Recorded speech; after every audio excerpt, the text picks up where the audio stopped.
एक नगर में एक बहुत धनवान साहूकार रहता था, जिसके घर में धन की कोई कमी नहीं थी।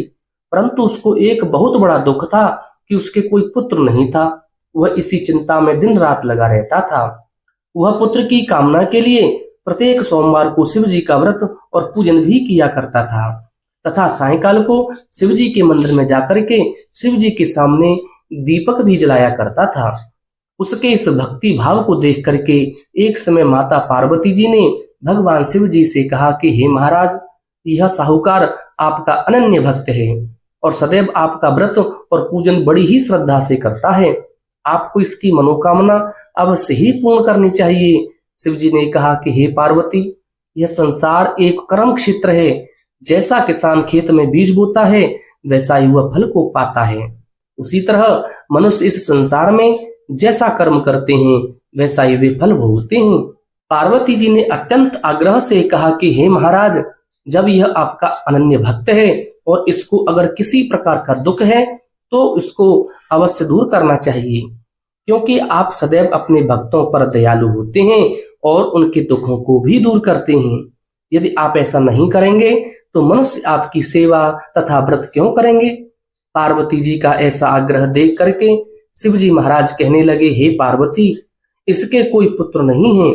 इसी चिंता में यह अति दुखी रहता है।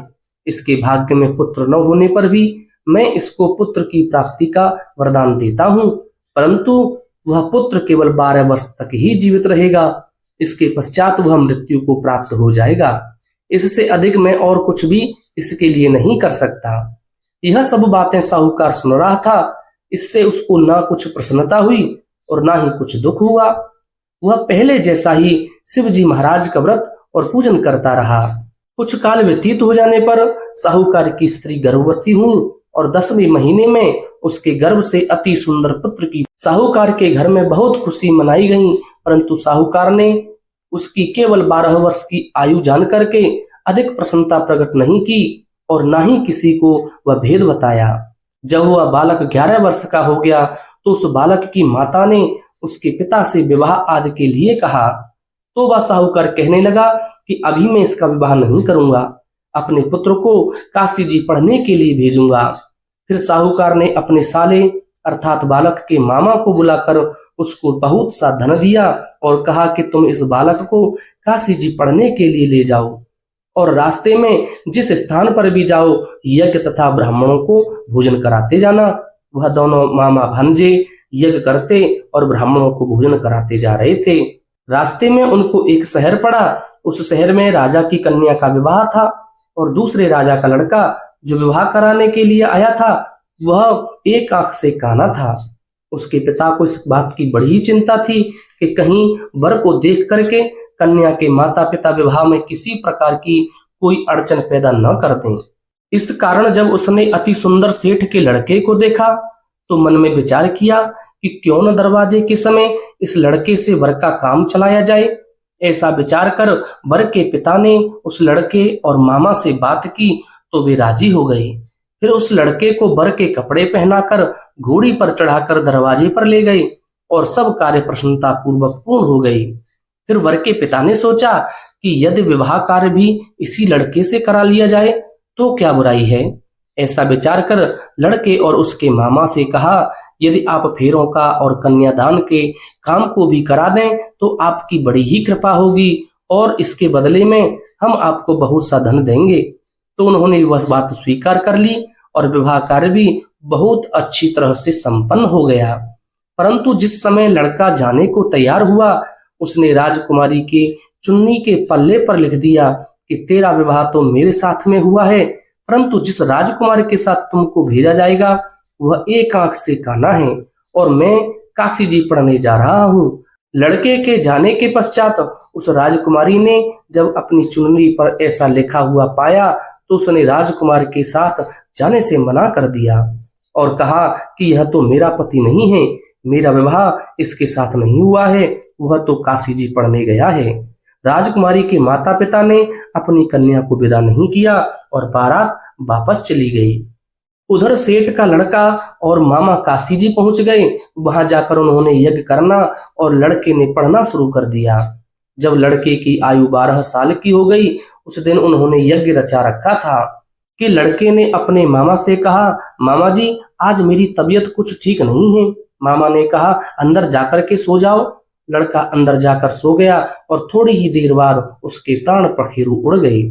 जब उसके मामा ने आकर के देखा कि वह मुर्दा पड़ा है तो उसको बड़ा दुख हुआ और उसने सोचा कि अगर मैं अभी रोना पीटना मचा दूंगा तो यज्ञ कार्य अधूरा रह जाएगा।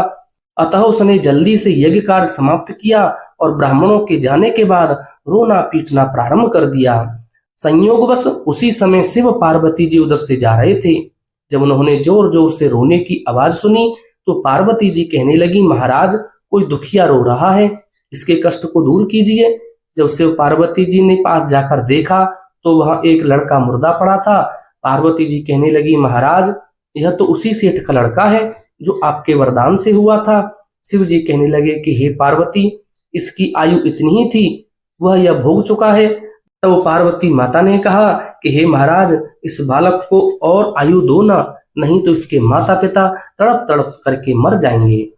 पार्वती जी के बार बार आग्रह करने पर शिव जी ने उसको जीवन वरदान दिया और शिव जी महाराज की कृपा से लड़का जीवित हो गया। शिव जी और पार्वती जी कैलाश पर्वत की ओर चले गए। तब वह लड़का और मामा उसी प्रकार यज्ञ करते हुए ब्राह्मणों को भोजन कराते अपने घर की ओर चल पड़े। रास्ते में उसी शहर में आए जहां उसका विवाह हुआ था।